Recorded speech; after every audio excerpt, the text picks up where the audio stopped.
सियार और रामू वहां से जाने लगे, लेकिन रामू को कुछ याद आया। उसने सियार से कहा, सियार भाई रुकिए, क्या मैं इस बाघ से कुछ और मांग सकता हूं? सियार और बाघ दोनों हैरान थे। रामू दलदल के पास गया और बाघ से बोला, बाघ भाई, मैं जानता हूं तुम धोखेबाज हो, लेकिन मुझे आज एक सबक मिला है। मैं तुम्हें एक आखिरी मौका दे रहा हूं। अगर तुम आज से किसी भी निहत्थे और कमजोर जीव पर बेवजह हमला नहीं करोगे तो मैं तुम्हें इस दलदल से फिर निकालूंगा। बाघ ने देखा कि उसकी मौत निश्चित है। उसकी जान गले तक आ गई। उसने गिड़गिड़ाकर कहा, मैं वचन देता हूं रामू, मैं वचन देता हूं कि अब कभी किसी कमजोर को बेवजह शिकार नहीं करूंगा। मुझे सिर्फ एक मौका दो। रामू जानता था कि यह खतरनाक है, लेकिन उसने बाघ की आंखों में डर के साथ साथ एक नई चमक देखी, शायद पश्चाताप की। उसने फिर से कड़ी मशक्कत की और बाघ को बाहर निकाला। इस बार बाघ ने रामू को देखा।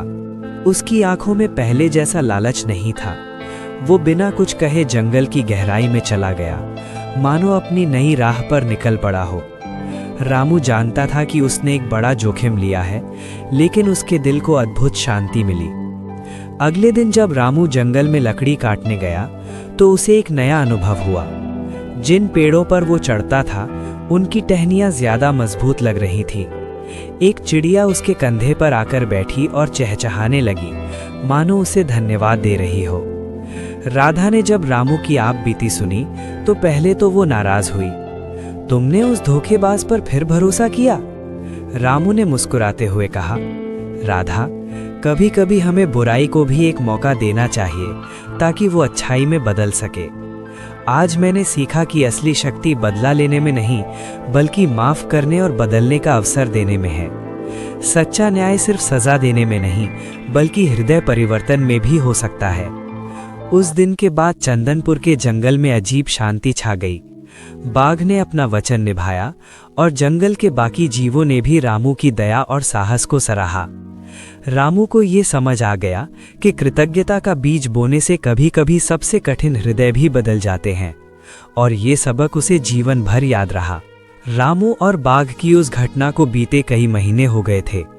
जंगल में अब रामू की बहादुरी और सियार की चतुराई के चर्चे थे। बाघ उस दिन के बाद फिर कभी तालाब के पास नहीं देखा गया। गांव वाले चैन की नींद सो रहे थे, लेकिन राधा अब भी चिंतित रहती थी। वो अक्सर कहती, रामू, शिकारी कभी अपनी फितरत नहीं बदलता, बस वक्त का इंतजार करता है। एक शाम जब रामू जंगल से घर लौट रहा था, उसने देखा कि जंगल के जानवर इधर उधर भाग रहे हैं। तभी उसे एक चीख सुनाई दी। वो दौड़कर पहुंचा तो देखा कि वही सियार जिसने उसकी जान बचाई थी, एक दूसरे शिकारी यानी एक तेंदुए के घेरे में था। रामू अकेला था और उसके पास केवल एक कुल्हाड़ी थी।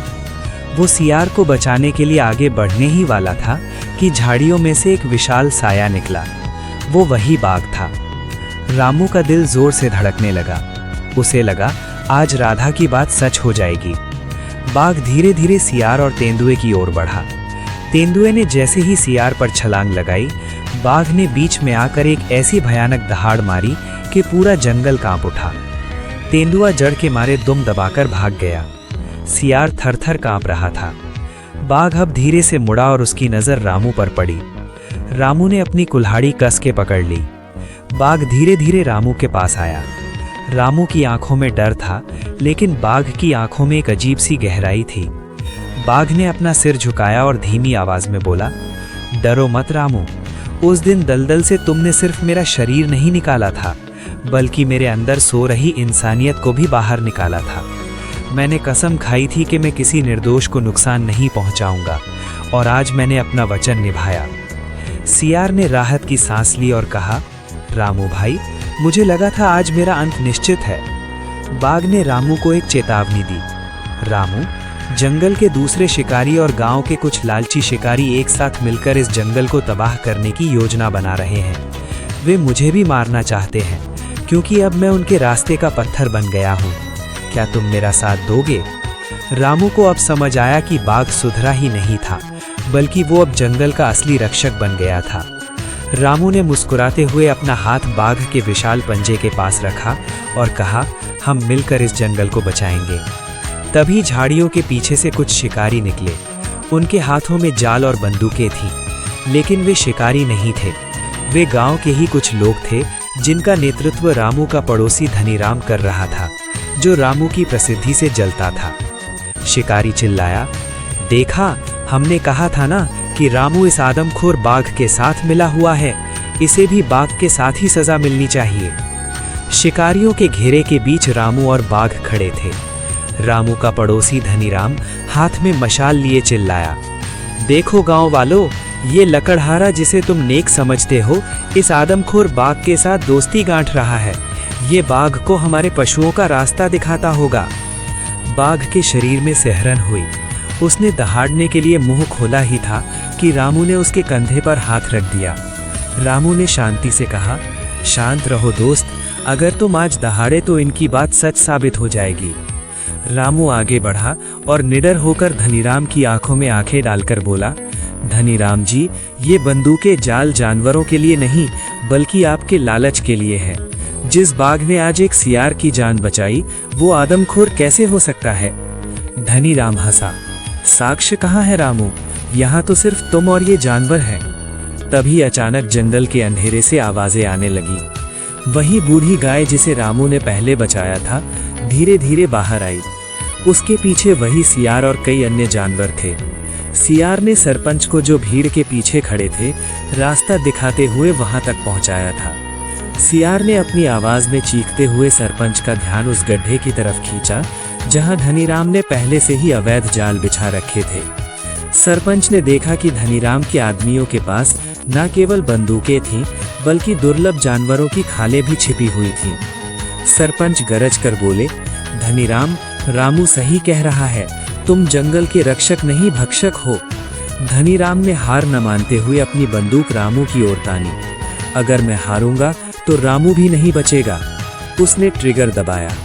ठाएं की आवाज हुई, लेकिन रामू को कुछ नहीं हुआ। बाघ ने अपनी फुर्ती दिखाई और रामू के सामने कूद पड़ा। गोली बाघ के पैर को छूकर निकल गई। बाघ के इस बलिदान को देखकर गांव वाले दंग रह गए। जो आदमखोर माना जाता था, उसने एक इंसान की जान बचाने के लिए अपनी जान जोखिम में डाल दी थी। गांव वालों ने तुरंत धनीराम और उसके आदमियों को पकड़ लिया। अगली सुबह सूरज की पहली किरण के साथ जंगल और भी खूबसूरत लग रहा था। बाघ के पैर पर पट्टी बंधी थी, जो राधा ने खुद लगाई थी। राधा ने झुककर बाघ को प्रणाम किया और कहा, मुझे माफ कर दो, मैंने तुम्हें समझने में गलती की। बाघ ने धीमे से अपनी गर्दन हिलाई। रामू, राधा और सियार एक साथ खड़े थे। बाघ अब जंगल का राजा ही नहीं, बल्कि उस गांव का अदृश्य रक्षक बन गया था। सरपंच ने घोषणा की, आज से ये जंगल सुरक्षित क्षेत्र है। यहाँ कोई शिकार नहीं होगा और रामू इस जंगल का मुख्य रक्षक यानी फॉरेस्ट वार्डन होगा। रामू अब केवल लकड़हारा नहीं था, वो जंगल की आत्मा और इंसानों के बीच का सेतु बन गया था। और वो बाघ, वो अक्सर शाम के वक्त रामू के घर के पास वाले पहाड़ पर बैठता था, जहां से वो पूरे गांव की निगरानी करता। गांव के बच्चे अब डरते नहीं थे, वे कहानियां सुनाते थे उस बाघ की जिसके पास इंसानों जैसा दिल था। गांव में अब सब कुछ बदल चुका था। रामू को जंगल का रक्षक नियुक्त किए जाने के बाद शिकार की घटनाएं बंद हो गई थीं। बाघ, जिसे गांव वालों ने शेरू नाम दिया था, अब अक्सर रामू के घर के बाहर वाली पहाड़ी पर बैठा दिखाई देता था। बच्चे उसे दूर से देखकर हाथ हिलाते और शेरू भी अपनी पूंछ हिलाकर जवाब देता। लेकिन एक दिन शहर से कुछ बड़े अधिकारी और जमीन के व्यापारी चंदनपुर आए। उनके पास सरकारी कागजात थे और उनका इरादा जंगल के एक बड़े हिस्से को काटकर वहां पर एक बहुत बड़ी फैक्ट्री और रिजॉर्ट बनाने का था। अधिकारी ने रामू से कहा, रामू, देखो, ये प्रगति का सवाल है। जंगल कटेगा तो गांव वालों को नौकरी मिलेगी और पक्की सड़कें बनेंगी। रामू ने विनम्रता से जवाब दिया, साहब, सड़कें और फैक्ट्रियां जरूरी हो सकती हैं, लेकिन हमारी सांसों और इन बेजुबान जानवरों के घर की कीमत पर नहीं। ये जंगल हमारा पूर्वज है। जब रामू और गांव वालों ने जमीन देने से मना कर दिया तो व्यापारियों ने एक नई चाल चली। उन्होंने रात के अंधेरे में जंगल के उस हिस्से में आग लगवा दी जहां सबसे घने पेड़ थे। उनका मकसद ये दिखाना था कि जंगल अब सुरक्षित नहीं है और इसे साफ करना ही बेहतर है। आग तेजी से फैलने लगी। गांव में हड़कंप मच गया। राधा चिल्लाई, रामू, आग की लपटें शेरू की गुफा की तरफ बढ़ रही हैं। रामू ने बिना सोचे समझे जलते हुए जंगल की ओर दौड़ लगा दी। उसके पीछे गांव के कुछ साहसी युवा भी थे। वहां पहुंचकर उन्होंने देखा कि आग ने कई जानवरों को घेर लिया है। तभी धुएं के गुबार से शेरू बाहर निकला। वो भाग नहीं रहा था, बल्कि अपने मुंह में हिरण के छोटे बच्चों को दबाकर सुरक्षित स्थान पर पहुंचा रहा था। रामू और शेरू ने मिलकर एक अद्भुत टीम की तरह काम किया। रामू कुल्हाड़ी से सूखी झाड़ियों को काट रहा था ताकि आग आगे न बढ़े, और शेरू घायल जानवरों को रास्ता दिखा रहा था। अगले दिन जब अधिकारी फिर से आए तो उन्होंने देखा कि पूरा गांव एक साथ खड़ा है। उनके साथ वे जानवर भी थे जिन्हें कल रात बचाया गया था। सीआर ने उन अधिकारियों की बातचीत रिकॉर्ड कर ली थी, जो उन्होंने रात में आग लगाने की योजना बनाते समय की थी। दरअसल सीआर ने अधिकारियों के कैंप के पास छिपकर उनकी बातें सुनी थीं। जब रामू ने वो सबूत और गांव की एकता दिखाई तो अधिकारियों को पीछे हटना पड़ा। सरकार ने उस प्रोजेक्ट को रद्द कर दिया और चंदनपुर के जंगल को राष्ट्रीय धरोहर घोषित कर दिया। अब रामू, राधा और शेरू मिलकर बच्चों को जंगल की अहमियत समझाते हैं। सीआर अब जंगल का जासूस बन गया है, जो हर छोटी बड़ी खबर रामू तक पहुंचाता है।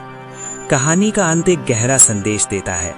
जब इंसान और प्रकृति एक दूसरे के रक्षक बन जाते हैं तो कोई भी बाहरी ताकत उन्हें नष्ट नहीं कर सकती। दोस्तों, इस कहानी का राय कमेंट में जरूर बताएं। वीडियो को लाइक करें और अपना प्यार देने के लिए सब्सक्राइब करना बिल्कुल ना भूलें।